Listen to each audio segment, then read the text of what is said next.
Hey, this PowerPoint will focus a lot about my life, but hopefully through the prism of what I see, you'll be able to understand some aspects of minority ethnic development as well as just the experiences of minority.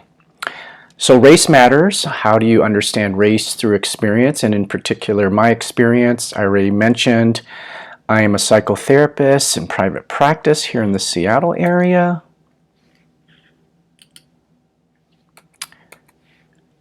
And I focus a lot of my work on what's known as Asian cultural shame, some addiction work, and a number of other multicultural issues. So the goal is to explore our fears and biases in our relationships with multicultural populations.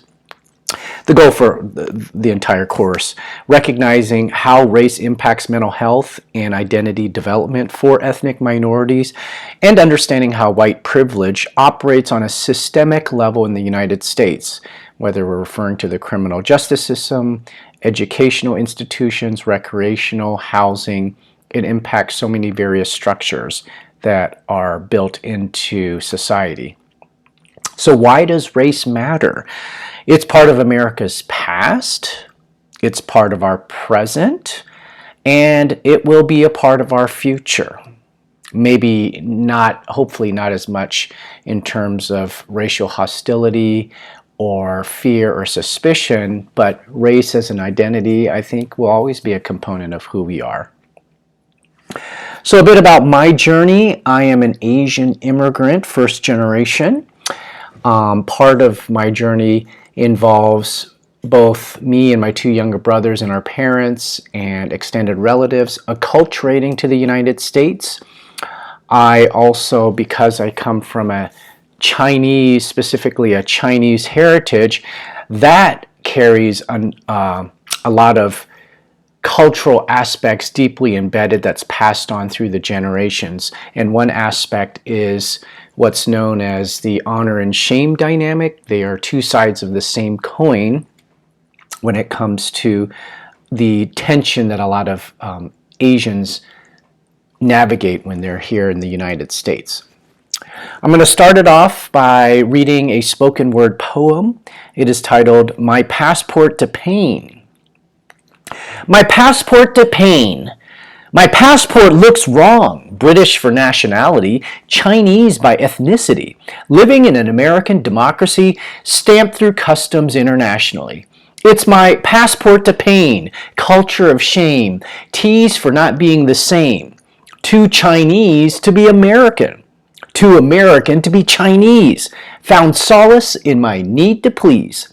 I put up a mask, a face, also known as a mian in Chinese, to hide myself, hide my pain, hide my shame so no one can see.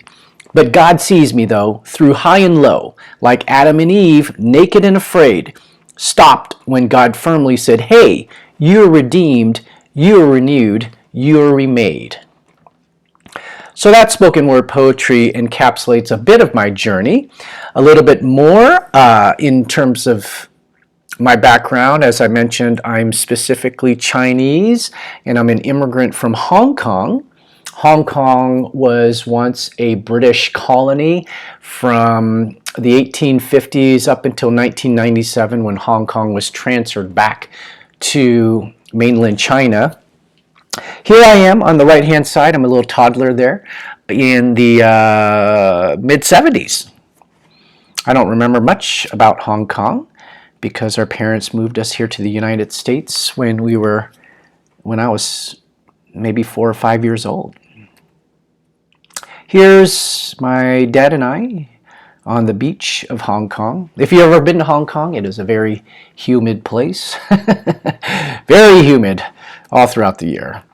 My dad is on the left-hand side. He started in the kitchen and to this day still works as a cook. He got some promotions along the way, and technically he's a chef, but he started working really young and moved his way up. My parents together in Hong Kong. Here is a more traditional wedding picture of my parents. And then the Chinese celebration or the reception. You can see my mom is wearing her Chinese gown. So when we came to America, coming to America oftentimes is viewed as this, obviously it's the land of opportunity and so on and so forth, but people forget that there is culture shock for those who are immigrating here, whether they're immigrating on their own accord or they're leaving because they have to due to political, social unrest, such as those of refugees. Here, I'm on the left-hand side, my two younger brothers on the right-hand side, looking kind of shell-shocked, and I think they knew what was happening. We're coming to America. Part of coming to America is the adjustments that happen along the way and the culture clash, right? Language and communication barriers. My parents moved to the United States, more specifically South Seattle, at a time when they did not know a single word of English. So imagine that. Late 20s, my mom was in her late 20s, my dad was in his early 30s, moving to another country where they didn't understand the language. Not only that, their children, us, we didn't really understand their native tongue, which was Cantonese. And so we're learning English, becoming very proficient in English, and having an inability to communicate with our parents, with the exception of some, I guess, some basic phrases in my parents' Cantonese. Not only that, we also have to deal with larger acculturation issues. Those issues include immigrating here, getting settled, finding an ethnic, or at least for my parents, finding some ethnic support. What does citizenship look like? Because no one was a citizen at the time. My father was sponsored to work here by a Chinese restaurant in Federal Way, which is just south of Seattle by about 20 minutes. So all of this impacts my identity as a Chinese American and also as an ethnic minority within the United States. So there's a piece called the Minority Identity Development that I'll discuss a little further. And along the way, I'm also having to navigate the differences between collectivism versus individualism. This particular presentation, I'm not going to talk too much about that, but collectivist cultures, such as those from East Asian countries, are about group cohesion, group harmony, putting the family and the group first. And that's what's espoused from as young as I could remember. Whereas in Western and American society, we are asked to think for ourselves, to be individualistic, to speak up. And these are very polarizing aspects of how you relate to one another.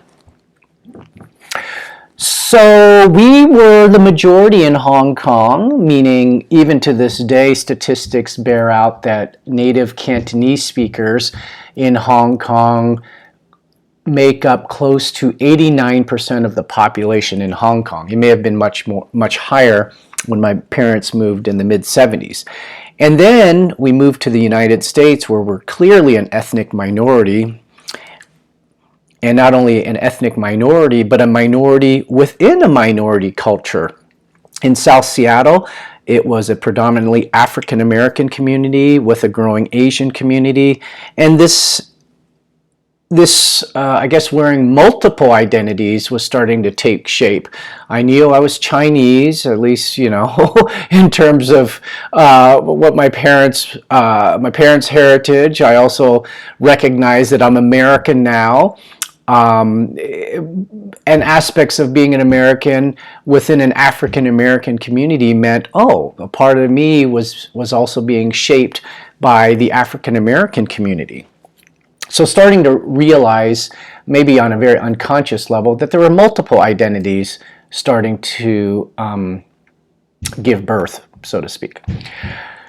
When it comes to minority identity development model, some of you may be aware of this. There are 4 stages: the pre-encounter stage, the encounter stage, the immersion stage, and the internalization stage. I won't go too in depth in this, but the pre-encounter stage and the encounter stage, that's probably what made up the majority of my childhood, with the pre-encounter stage where I am not thinking much about my culture and actually trying to dismiss my culture, minimize my culture so I could feel more accepted in America. That's why you see that ethnic self-hatred. I wish I was white, or maybe I wish I was black, since that was the community I was living in. So individuals are programmed to perceive and think of the world as being anti-minority and act in ways that devalue their minority development. The encounter stage, that didn't happen till much later, probably the middle school, high school age, where I really started gaining an awareness of what it meant to feel validated as somebody who came from an Asian background, but also assimilating into the American identity. Immersion stage is when somebody rejects all non-minority values and fully immerse themselves in minority culture. The closest I can recall of me doing something similar to this was when I was in graduate school in Los Angeles. I had a friend, he was a Korean American therapist, and the two of us decided on a lark to move into Koreatown. So we moved into Koreatown. As you know, if you've ever been there, it's pretty self-sustaining, and you don't ever have to leave it. And so that was about as close as I got to being totally immersed in a all-ethnic enclave, so to speak. And then in the internalization stage is when people can feel secure about who they are and navigate between all the different worlds and experiences. Very early on, I mentioned I started realizing I was obviously not white and obviously not black, so my racial filter kicked in. I needed to find a way to minimize who I was so that it wouldn't draw attention. As I mentioned, and one stark example, I think I was like 5 or 6 years old. My grandmother was on the bus. She was talking Chinese to me, and I just couldn't stand it. And I would respond back to her in English, even though she didn't know English, because everybody around me, I just was worried they would look at me or view me as a foreigner if I was speaking back to her in her native Cantonese language. What else made me realize that I was a foreigner?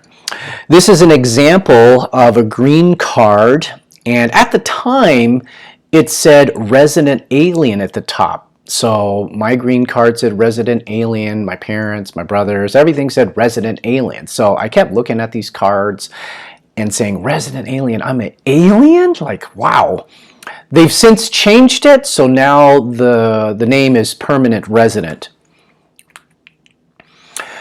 Speaking of citizenship, I once worked with an Ethiopian client. He was first generation, worked as a medical professional, so had a very good profession, education. But even then, because he wasn't a citizen, he had a lot of shame associated with that until he became a citizen, and he reported this back to me that following week. I had my citizenship ceremony today. It was actually quite emotional, the depth of emotions. It hit me, the shame of not being a citizen, and with coworkers, I would rather not talk about that so I don't correct them necessarily when they assumed I was a citizen. So this just shows how hard it is for immigrants, especially even if they do have permanent resident status. If you're not a citizen, you might still feel, no pun intended, like a second-class citizen. And that's kind of how I felt walking around with a green card until I was 18 years old and could finally apply for my own citizenship. Another aspect that is sometimes glossed over is all the customs that come to living in the United States, right? These great traditions that we have. We'll start on the left side, right? Easter, Thanksgiving, Christmas, the Tooth Fairy. So my wife loves festivities for Easter. She decorated the house. She had little plastic Easter eggs with candy and toys inside for our 4-year-old to open up. And, you know, it was just really fun and joyous.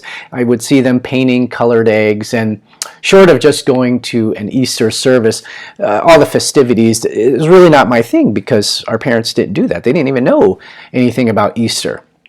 Thanksgiving, obviously, my parents may have had, we would celebrate Thanksgiving, but instead of a turkey, what do you think we were eating? So a very Chinese traditional, I guess, banquet style meal. It wasn't this bird. We had a different type of bird. It was roast duck. And I know duck is good. It's great, you know, if you've ever had it. It tastes really tasty. But my desire to be American trumped my desire for the roast duck. And me and my 2 younger brothers kept begging and pleading my parents to get us a turkey. And it wasn't until high school they finally broke down and started buying and roasting turkeys. Christmas, there was one Christmas that stood out because that was the year when we had a white neighbor who donated a real Christmas tree to us. Unfortunately, it wasn't a very positive experience for my mom because all she could think about were the pine and complain about were the pine needles that fell off. So that was the one year we had a Christmas tree. So to this day, hanging up lights, mistletoe, tinsel, wreaths. Oh my gosh, it's just so much to do. And the tooth fairy had a very rude awakening because when I had my tooth taken out by the dentist, I must have been 7 or 8, put it underneath my pillow in the middle of the night, woke up the next morning, lifted up the pillow, saw my tooth there, realized there was no tooth fairy. So, you know, it's just something to reflect on where things get lost in translation. So aspects of life that we may take for granted may not actually be a part of some immigrants or refugees or those who are new to this country, especially the first generation families. So what does this all do on one's identity if you're an ethnic minority? As I mentioned, there could be ethnic self-hatred. You heard how I dismissed some of my native language. Name changes, so some people change their names, myself included. I didn't do it. My parents, more specifically my mom, when she moved here, we all had our Chinese name. My real name is Fu Yin Louis. But when my mom moved us here, she asked her only one white friend, what would be 3 good, nice American names for my boys? So the guy said, why don't you choose Sam, Ken, and Fred? So just like that, tic-tac-toe, Sam, Ken, and Fred it was. And there's no full name. It's not Samuel, Kenneth, or Frederick. It's just very basic, Sam, Ken, and Fred. And that's who we were. That's it with the name changes. Some folks use whitening creams. This may be more prevalent with women, as well as double eyelid surgeries. So whitening creams do exactly that, make your skin more fairer, because fairer skin, at least in East Asian culture, is viewed more highly because that might signify you lived indoors or belonged to a higher class, where those who had darker skin were out in the sun and obviously darker.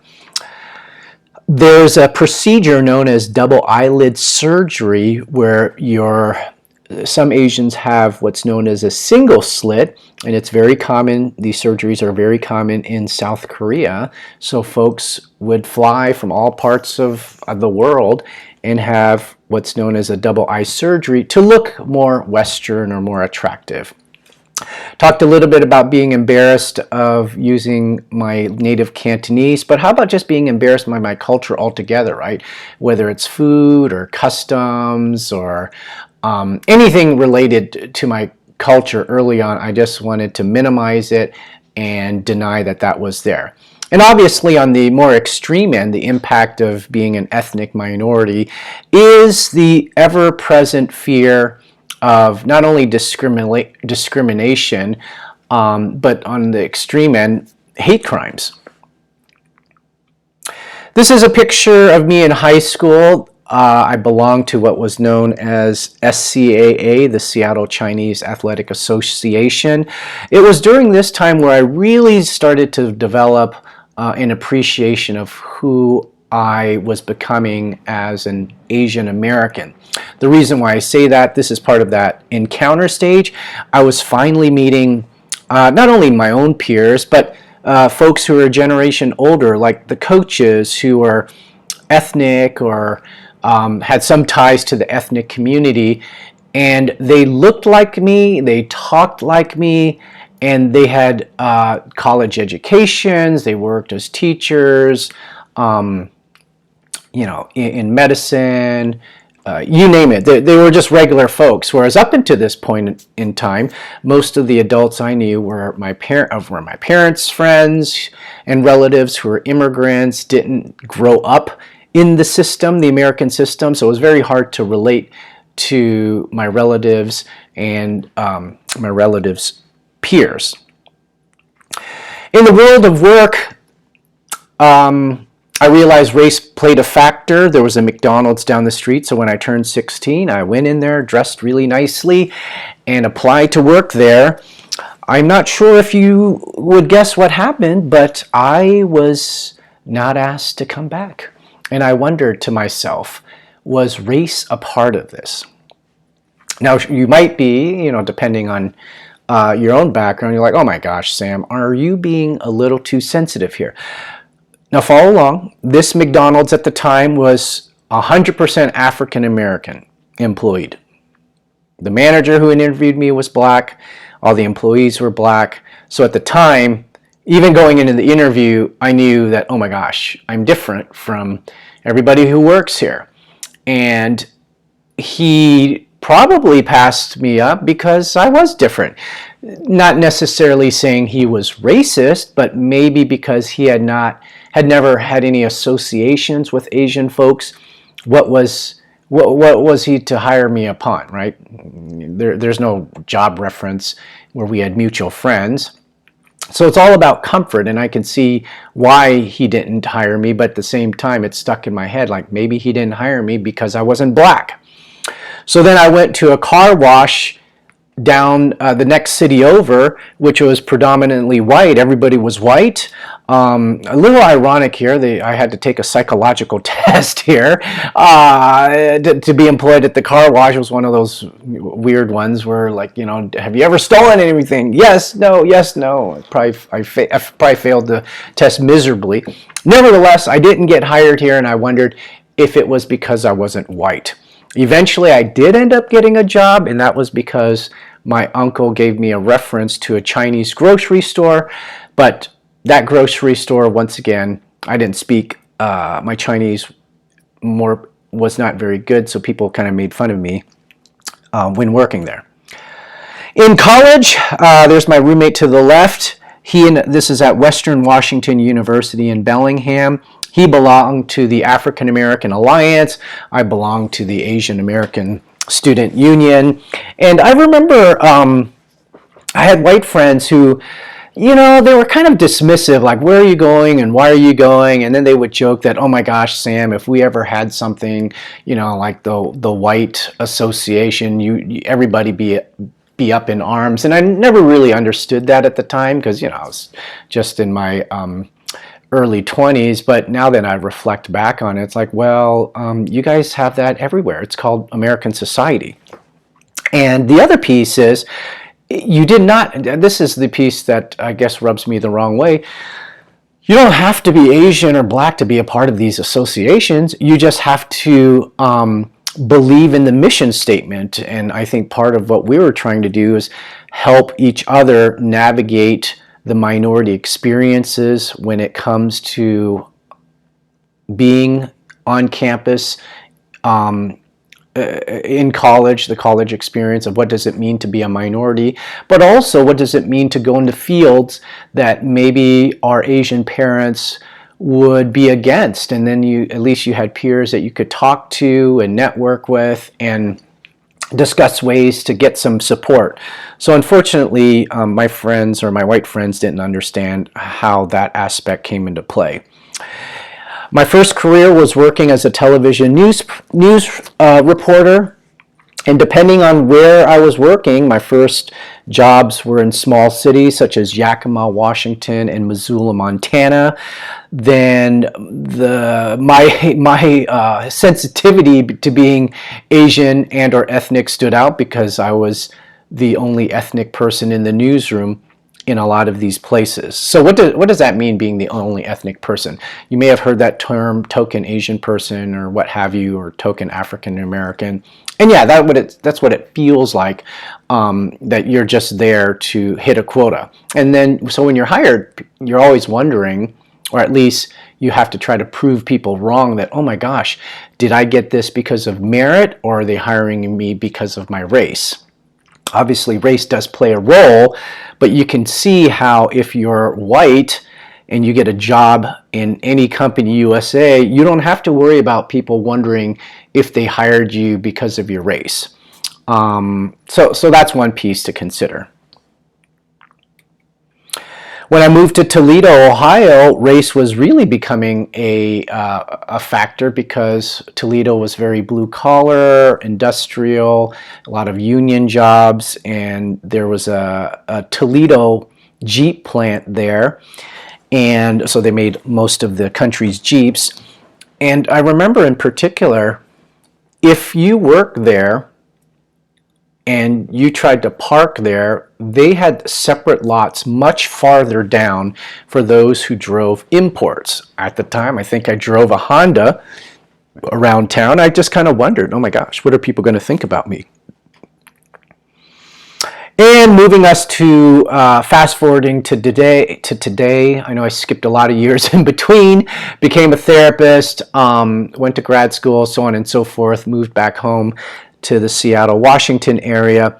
But xenophobia during the coronavirus, COVID-19 pandemic, a lot of fear and hatred of people from different cultures, especially those from Asian backgrounds, being targeted. And, you know, I've had colleagues who said that they have friends in the neighborhood in the Seattle area where they have been targeted with racial epithets such as "go back to China," and it's been documented in the news where people have been assaulted. Even two boys were cut at a Walmart because of this.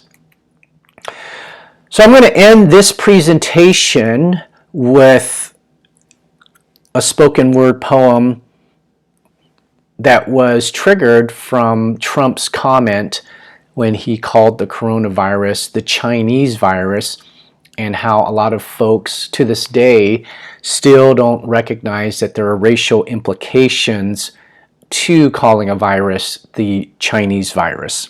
And this one is titled, "A History of Complicity." You think I'm diseased, uncouth, the enemy. But if you looked in the mirror or deeper into your psyche, below the surface, unconscious bias, hatred, prejudices. Why? All because of outlandish stereotypes, caricatures, and lies. My reality denied to ease your guilt, your shame, your history of complicity in fostering racial hostility. Native Americans turned into Indians, seen as mascots for your entertainment. Blacks enslaved, and once considered just 3/5 human. Families raped, separated, generations later, communities segregated. Wiped clean from your conscience, out of sight, out of mind.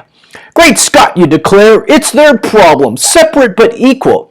No, that's not fair, and it's Dred Scott, to be clear, whom you denied freedom to one and to all. Fast forward to now, like Tom Sawyer and Huckleberry Finn, whitewashing history to avoid your original sin. White flight, urban decay, joblessness. It's a facade to think your race has nothing to do with this. White privilege, an invisible shield to deflect any notion white skin plays a role amidst all this commotion. White fragility, also a weapon. You use tears, dejection, shame, as well as misdirection to obscure and to blame. You fail to take ownership of how this perpetuates a game of inequality, the game of life disguised as a field of dreams? But go ahead, spin the wheel, take 2 steps forward if you're white, everyone else go to the back. Oh, the horror of it all, to bring light to darkness, to focus not on black but on white. So you can hopefully see you are not innocent, you are not scot-free. History repeating itself, not with explicit slavery, but with subtlety, suspicion, and once again, white fragility. Sandwiched between slavery and civil rights, Asians come to America, seen as a race that won't fight. Instead, we're the easy scapegoat, the laughingstock, the punching bag for today's ills, the perpetual foreigner, the stranger, the ones viewed with the virus, the carriers infecting and killing. But not once have you considered what's your part in all this. Like a virus, you spread the fear, the vitriol, the hate. It's you who control the messages, the media, the movies that disseminate, racial divide, statistics that lie, names, narratives, and stories that hide, the social, educational, and political institutions that keep our country confused, conflicted, in a system of invisible racism that should be considered illegal and illicit, but only if you own up to it and see how you're still, to this day, ultimately complicit.